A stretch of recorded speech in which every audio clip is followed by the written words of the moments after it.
note that I wanted to make before I started the video is that I am sick, so please excuse my voice. I'll be back to normal for next week's review. I hope you guys all enjoy. Make sure to like, comment, subscribe, and follow me on all my social media down in the description below. Alright guys, what's going on? I am JDS Striker, and I'm going to be bringing you my One Piece episode 739 review. Let me just start off by saying why this review is later than it was last week, and that is because I was actually about 10 minutes late watching the episode, not the video, and so I was 10 minutes out of my time.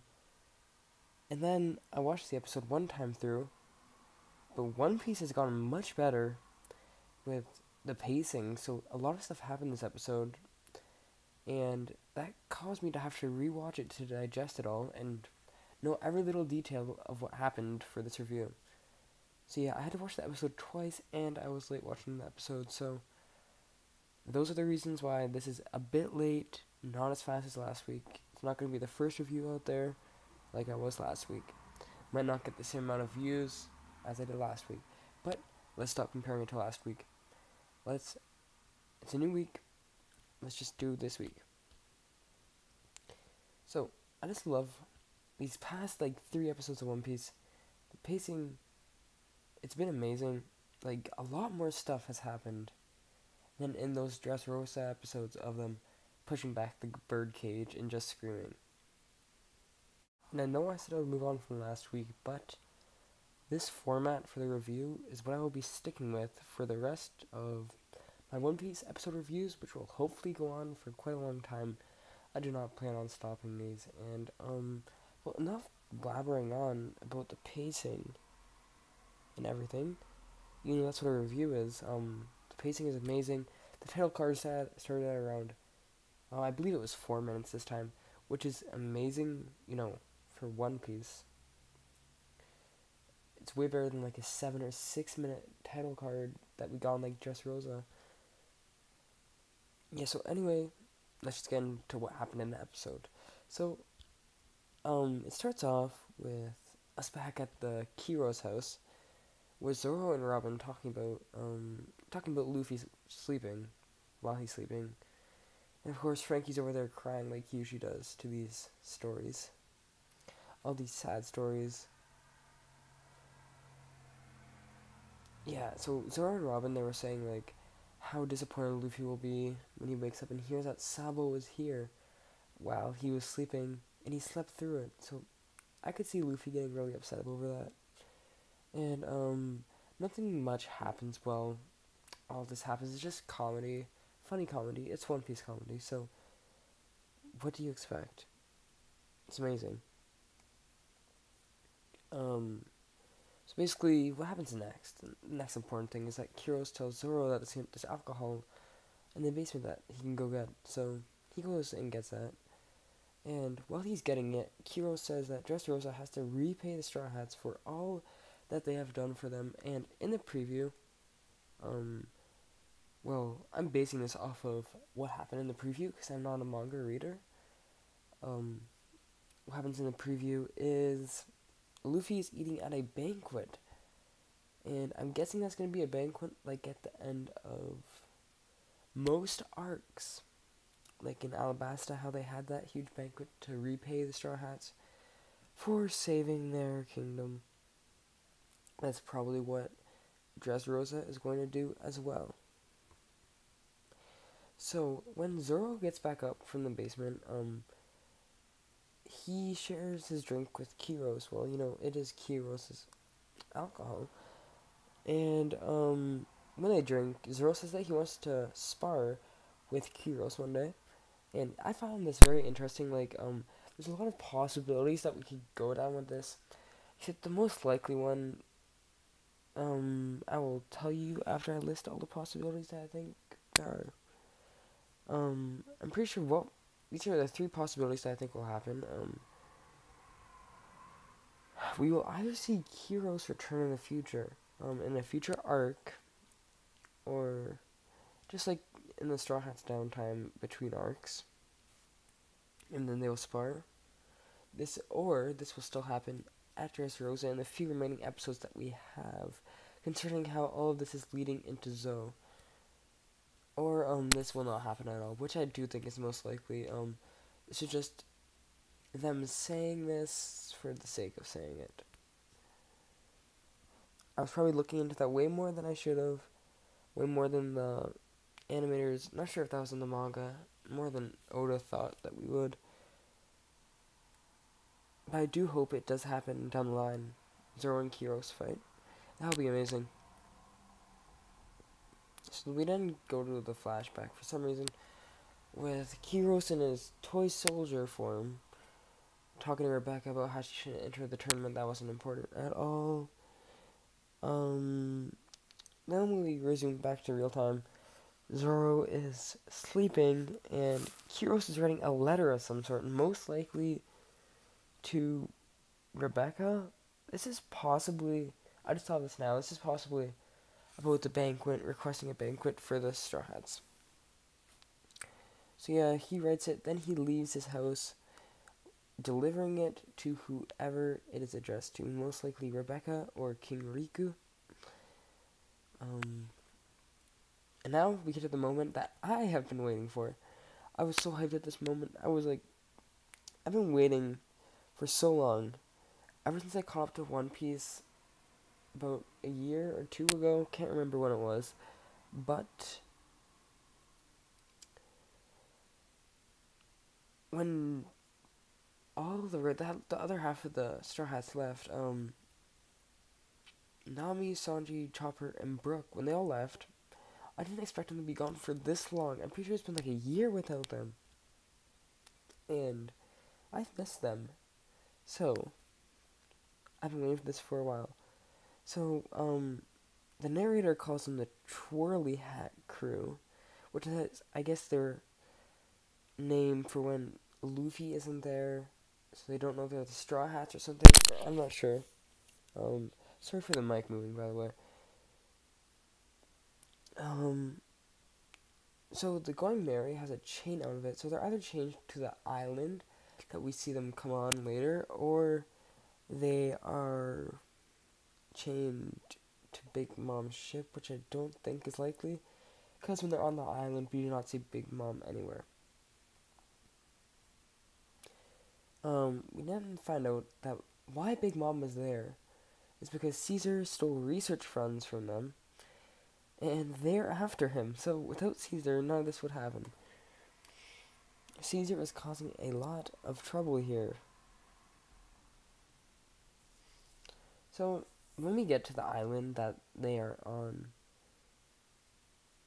we see Sanji arguing with Caesar about how they shouldn't have got onto the shore. Sorry, I lost my train of thought for a second there. Basically, whenever they argue like that, Sanji just pulls out Caesar's heart, and he's like, okay, if you keep arguing, I'm gonna squeeze your heart, and you're gonna die. And that's just, I find that funny, and yeah, Law gave him that heart, of course, with his power. His devil fruit power, I do forget what it's called, I'm sorry. I don't know why. I forget what it's called. I should remember. Yeah, I can't remember. Sorry about that. And, so basically Chopper just randomly comes in. I was so happy to see him. He mentions that it was, in fact, a good idea to come ashore. Well, of course, Caesar disagrees. This proves that this is not Zoe like I initially thought it was. Because if it wasn't, they wouldn't have, thought about coming ashore. They would have just been like, okay, it's Zoe, we're here. Good, let's go and meet Law's crew. But it wasn't. It does look way too lush to be Zoe. I have seen pictures of it. It's like a manga spoilers here. It is an elephant. But that's okay. It's okay that's not so. But we do see something interesting happen. We do cut. Wait, before we get to the next part, he also says something about saving someone who is this mysterious girl that we will see mentioned in the next few minutes of the episode, or the rest of the episode. She is from Zoe. She is one of those people that kind of look like a dog. Not sure what they're called. Not furries. That's what a lot of people seem to think. But yeah, Zoe is the furry art, kind of, so whatever. I'm still gonna enjoy it. It's One Piece. So then we do cut to the rest of the Straw Hats. Sanji, Brook, and I guess he's in a straw hat, but Momonosuke, and they are running from something. And the people that they're running from are these pirates that are in fact from Kaido's crew. The reason I know this is because, well, later in the episode we see Sanji look at their belts, I believe it was, and their Jolly Roger was on there, and it is in fact Kaido's Jolly Roger. So that is great, and it's interesting to see that they're part of Kaido's crew, and they also have horns and fur capes. Yet another reason that would lead me to believe that they are a part of Kaido's crew, even if we did not see their Jolly Roger.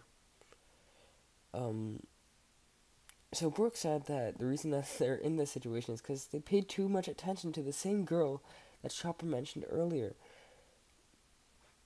I wish that we saw what happened to this girl in this episode. We might see it next episode, hopefully. And hopefully we'll see what happened with Big Mom. Because Sanji does mention that they struggled with Big Mom. So I'm wondering why we didn't see any of that. And yeah, so they're running away from the girl and guy Kaido crew members.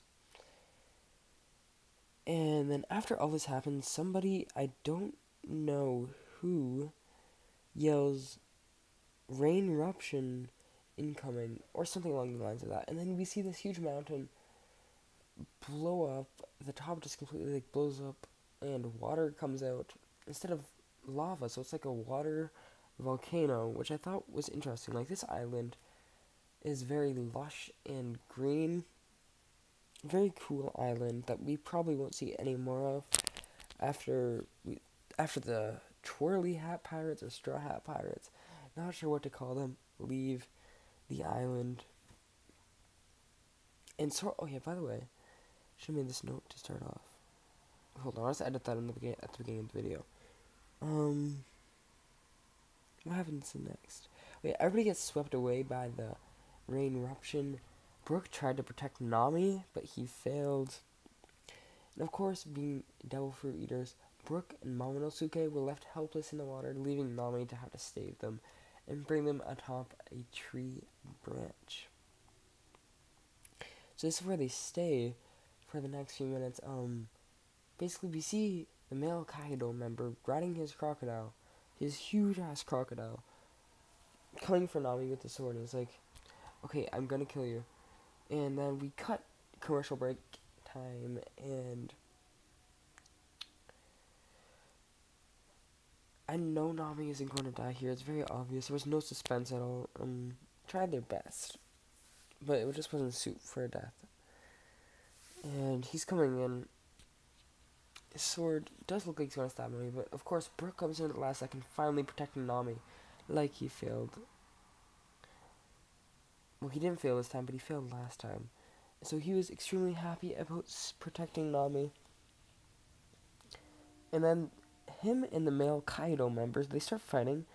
And the Kaido member, he has a devil fruit that can like transform his arms to what looks like sheep wool or something. Not sure what that devil fruit is called. Probably should have looked it up before doing this review, but it did look pretty cool. Brook was struggling when that devil fruit came in, so Sanji, oh my god, I was craving some Sanji action. He comes in and he just shouts, "Diable Mouton Mallet," and I know I pronounced that completely wrong, but I do not care. It was so epic. I missed him so much. Sanji is my favorite character in all of One Piece. So after that, Sanji catches up to Nami and the others, and he sees the female Kaido member, and of course, being the person that Sanji is love struck. You see his eyes go like that. And then I'm pretty sure she calls him a perv or something. And we now learn the Kaido male and female members' names, which are the female one being Gin Rami, and the male Sheephead. The reason that we know this is because her comrades came to like support, I guess. But as soon as they came, she tells that we have to retreat because the samurai that they were looking for was not there. This could have been Momonosuke because he was in his dragon form, or it could be his father. What would they want with them? I'm pretty sure they said before, but I do forget. This is why I'm about to reread and rewatch the Dressrosa arc. Rewatch the Dressrosa arc. I can't believe I'm doing that. So anyways, this review has been dragging on, so let me just wrap this all up right now. So now that they're all together, Brooke and Nami were talking about how they hope that that mysterious girl that has been mentioned a lot in this episode is okay. And Brooke says that she will most likely be okay because she is extremely fast, faster than both of them, which is insane because we all know how fast Brooke is. He can like run on water. He is so fast.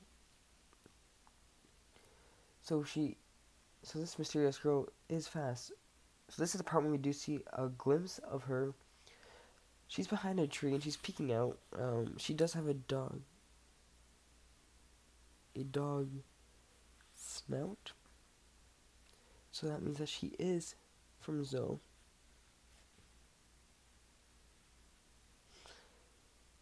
And that is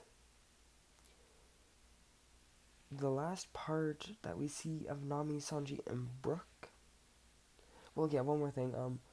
This is when we saw Sanji looking at their belt, and he sees the Jolly Roger, and he looks completely shocked. And yeah, I would be shocked too. A warlord crew you were just fighting with them. That's insane. I would be extremely scared too. They have 2 warlords on their tail, I guess, now. They have Kaido and Big Mom, which is insane. We just gotta get Blackbeard and Shanks up in here, and we got the quartet. Okay, that's the last that we see of them, like I said before. And this review, man, 17 minutes. Oh my god. What have I done? Let's wrap this up now. Okay, so basically, we get to the Kid Pirate's place, and they're just having like some party of some sort, and we see a bunch of supernovas. We see Kid, Hawkins, Apu. Well, those are all the people there that I could see, and we see something fall from the sky. That is Kaido. He jumped off a sky island to kill himself because he cannot die. Kaido cannot die, and he wants to die for some reason. I have no idea why. Uroge, he did see this happen, because Kaido was a sky island away from him, and I thought that was pretty cool. He didn't know that it was Kaido, though, which I found strange, because who else is that gigantic and has horns?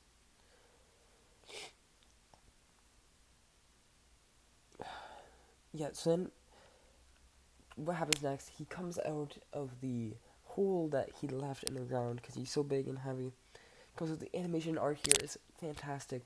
Best that I've seen in a long time. Ever since Luffy went Gear Fuss for the first time. Once he gets out, he declares war on Joker, also known as Doflamingo. But we all know that he is locked up right now, and that is not happening. So yeah, guys, I hope that you enjoyed my long 20-minute One Piece episode review. If anybody makes it through this, leave a comment and subscribe and like, please. This is a very good episode. These episodes are getting way too content-packed. I love it, but I don't love it at the same time. Having to rewatch the episode and make freaking notes about the episode and turning it into a 20-minute review is insane. But I hope you guys all enjoyed nonetheless, and I'll see you all tomorrow.